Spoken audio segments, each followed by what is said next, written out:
Business Weekly, brought to you by National Social Security Fund, NSSF. We secure your future.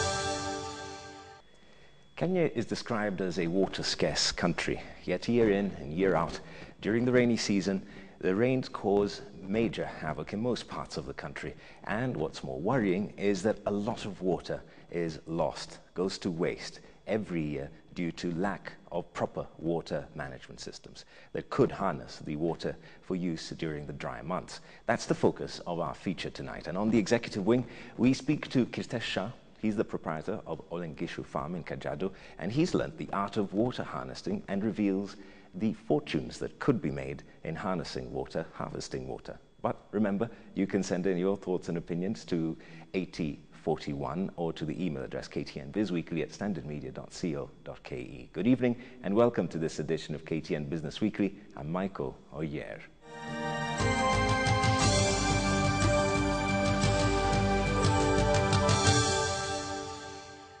The rainy season in any country is supposed to bring with it expectations of improved economic well-being, as it is the conduit towards major economic activities such as food production and power generation. Our main feature delves into the impact and economic potential of water harnessing in the country. The condition of how villagers in most parts of Kenya fetch leftover water from ponds at the end of a rainy day and even long into the dry season is absurd, despite numerous calls for the financing of construction of water dams, especially in regions seen as arid and semi-arid. However, the irony is that heavy rains being experienced in most parts of the country have brought more doom and gloom rather than the renewed expectation of economic growth.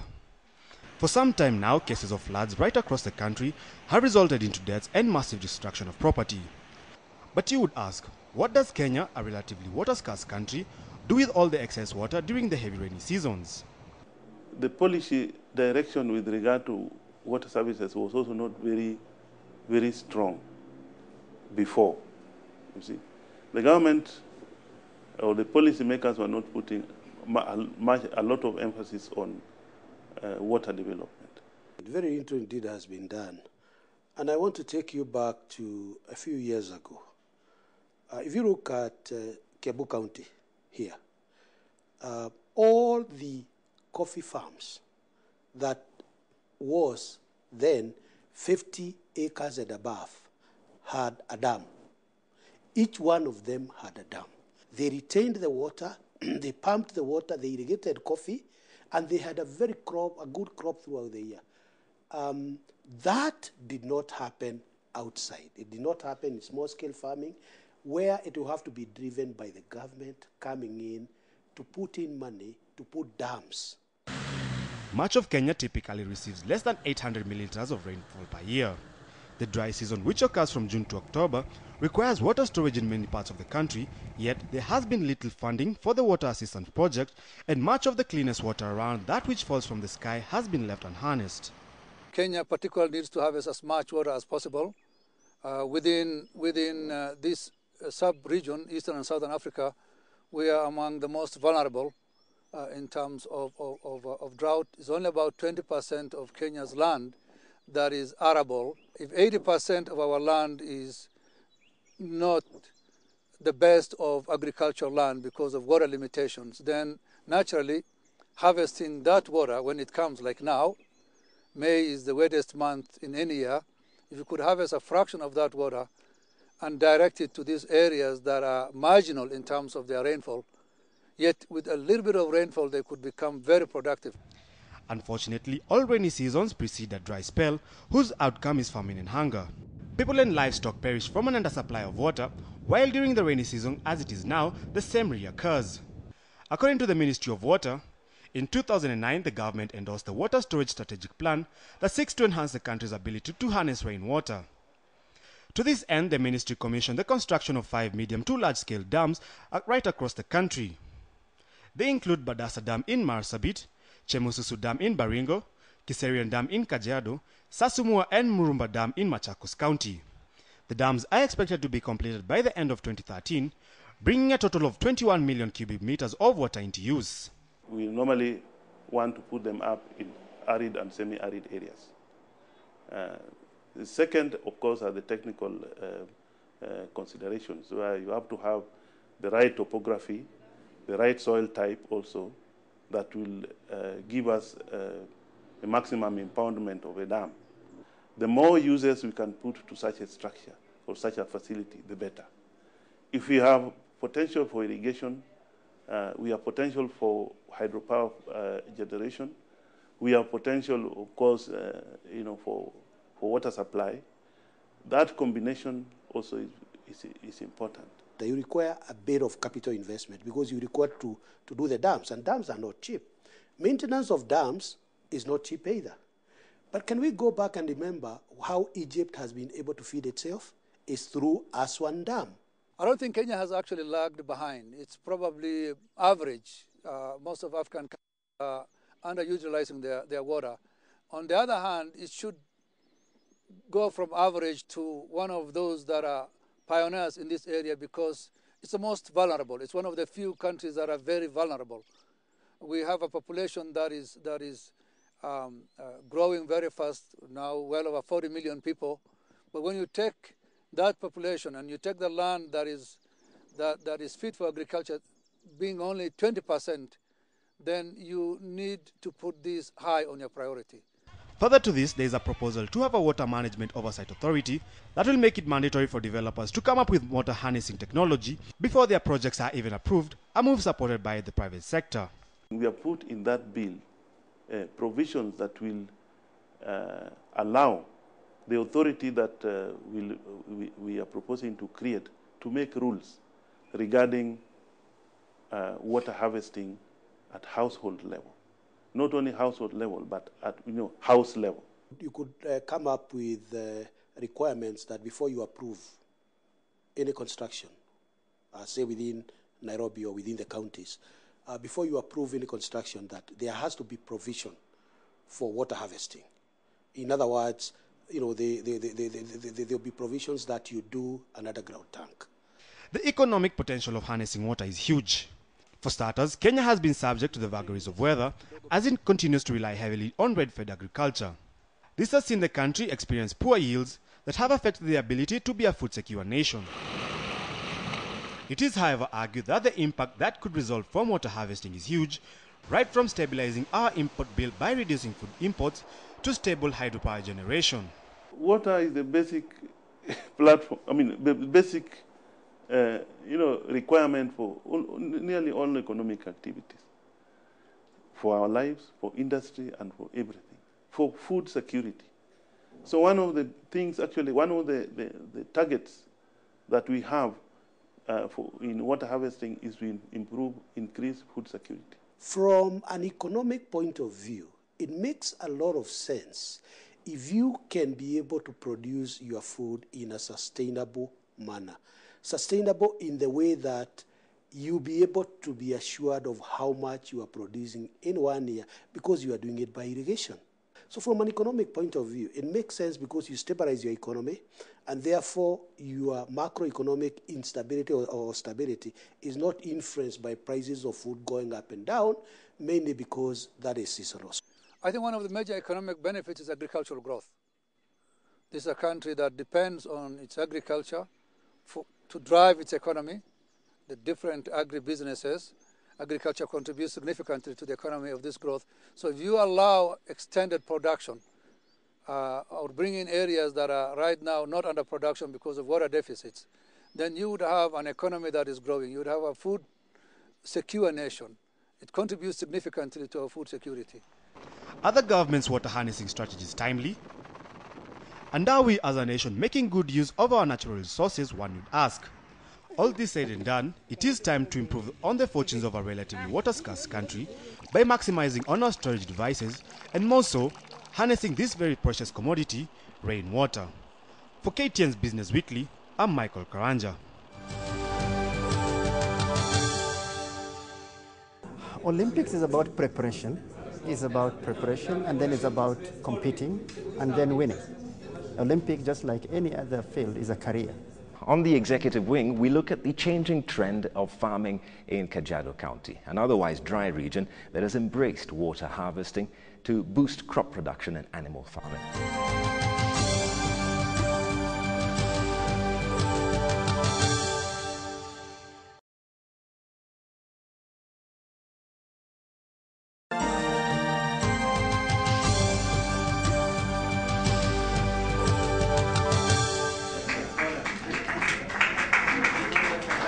As part of its vision, the National Social Security Fund is proud to support the Kenya National Olympics team to the tune of 35 million shillings in preparation for the Olympics 2012. This is a great honor. This is a great booster to the team and a great booster to the Kenyan team. We thank them, NSSF, for giving us that assistance. And this team, we feel that NSSF is a team for Kenya and a team for NSSF for what they have done, giving us that assistance to be able to train the team, to be able to give them the right thing which is needed, like any other athletes from the developed world. Olympics is about preparation. It's about preparation, and then it's about competing, and then winning. Olympic, just like any other field, is a career. What we are telling is that as you earn your livelihood, please don't forget that tomorrow you will not be running. Unfortunately, this is is one of the careers that have a very short lifespan. Yeah, savings are important because hutaishi kwa kiwanja. One day you get old and exhausted. Yeah, so you go back to your savings to push you for that short time you remaining. A timed gain that now you are very good, you are in good form, you do very well, you excel, you go to the Olympics, you go to Grand Prix, you go to Diamond League. What you are going to get from there, you should invest it very well to serve you in future. That means that investment that you will get when you are strong will help you in future when you will no longer be able to run. So if you invest well, you will live well later on. Those ones who have excelled in football, like Oliech, Mariga, the Marigas and the Olieches of this country, together with those in athletics field like Paul Terkat, Noah Ngeny, Moses Kiptanui, all of them have succeeded because they were disciplined people, and that discipline helped them save and invest well in what they gained from sports. We are now preparing the team for the Olympics, and preparations require money. The training alone before the actual trial to select a team is the most important, and that's important for giving them the right training and also having the good food, diet, balance, and mentally prepare them, counseling, and we make sure that they reach the time needed. Marathon runners are 8, which they have been selected. And then we have the relay team, which also is going to be in. And we need to take care of the relay team so that can be taken care to get a good performance. And before they go to African Championship, we need to train them so that they can be able to be the best team in the continent of Africa.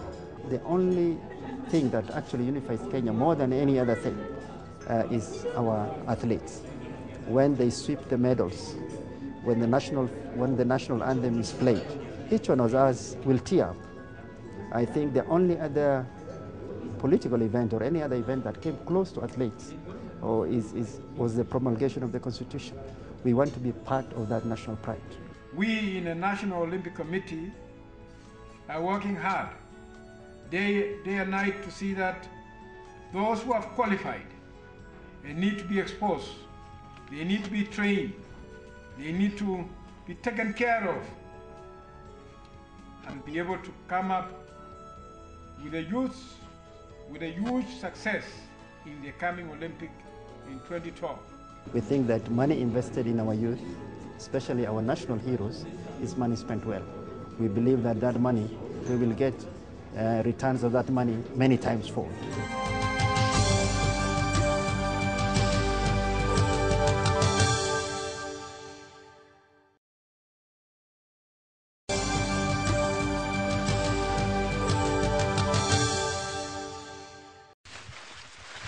Welcome to the Executive Wing. Tonight, we do away with the concrete jungle of Nairobi and get to enjoy nature's splendor. You'll be forgiven to think that I'm in Kitale County, but I'm in the otherwise dry Kajiado County. Tonight we'll be talking to Mr. Kiritesh Shah of Olengishu Farm and Water Harvesting. Welcome, Mr. Kiritesh. Thank you very much. Probably, what was the inspiration behind actually setting a dam and conserving water to actually use to have a farm in summer where it's usually dry? Before, when we came here, this place was rocky. After myself traveling to Israel, I got an idea, technology. So I said, why don't we use the local rocks? And like in our dam, we have not put any what we call liners or other things. It's just natural. And you see, this time when we can utilize this type of resources, which we don't require to get from anywhere far, we can use it to utilize and save quite a lot of water, you see. Yeah. The whole idea was to start some type of an activity. First of all, we were talking about horticulture, but horticulture did not do very well. Then we came up with an idea of dairy cows. Dairy cows, and on the side we have also got a big pig farm with about 500 pigs next to me. The whole idea that was that after water harvesting, we thought about why not to see and grow enough fodder for our dairy cows. So all the water which we are harvesting in the dams, we are using it for harvesting our maize, and that is we have 2 rainy seasons a year. So we try and see that we have maximum utility. And the system which we are using in the growing of our maize, we are using drip irrigation where we use very, very little water. And probably, what are some of the opportunities that having the dam on your farm presents to you as a farmer? The point which you are talking about of sustainability, you see, because of the dry area, you see there is a lot of opportunity. Like in my neighbors, all my neighbors, before they never used to grow any food or anything. They used to look for handouts from outside. But these days, because of the water harvesting, they've come to realize that the opportunity is there, that they can grow maize which requires 3 months and which is ready, and quite a lot of them, they've started growing maize and beans. Yeah. And that is sustaining them, and the extra crop which they produce, they go and sell, and then they have got an income out of it. Yeah. Even it's not that only that you can grow crops, but also the water what you are growing, you can keep some type of an animals, you see. Animal, poultry, dairy, pigs, that is another inspiration. It's not a must that they should grow horticulture or food for themselves. You had this dam with you now for a while now. Probably what are some of the economic opportunities that have presented themselves by you having this farm, and how have you been able to upscale the use of your farm?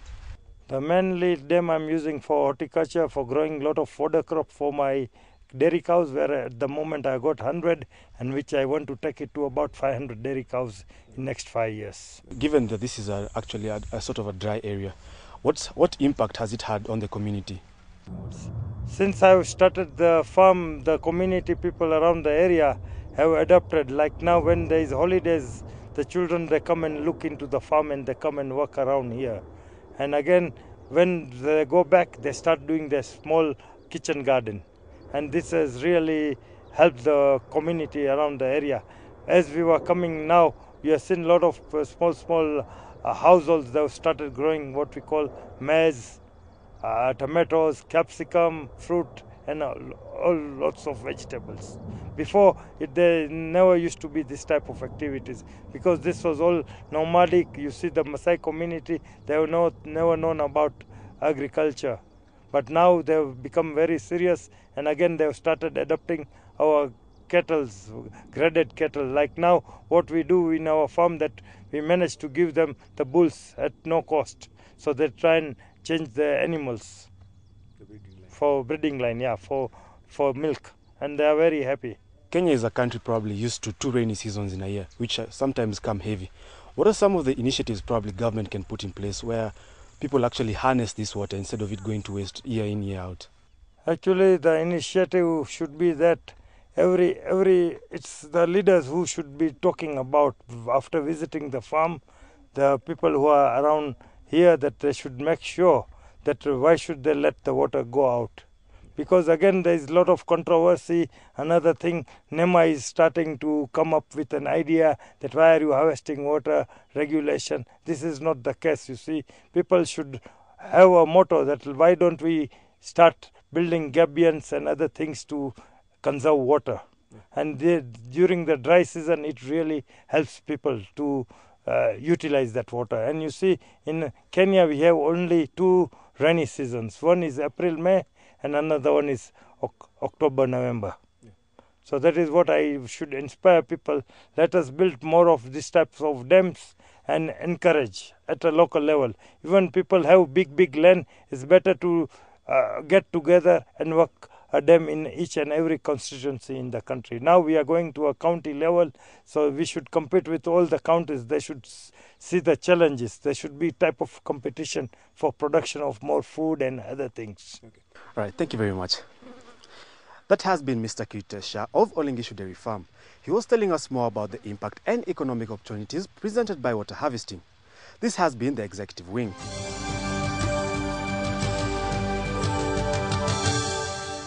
In our market report, the home unit exchanged at a mean rate of 84.14 to the greenback, 134.34 to the pound sterling, 107.01 to the euro, and closed session exchanging at 10.09 to the South African rand.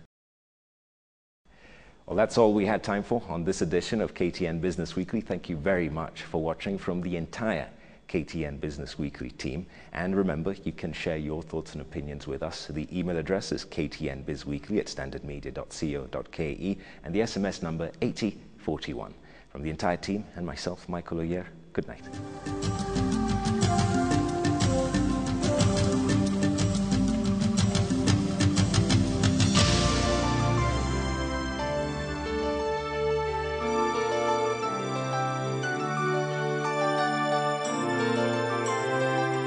Business Weekly, brought to you by National Social Security Fund, NSSF. We secure your future.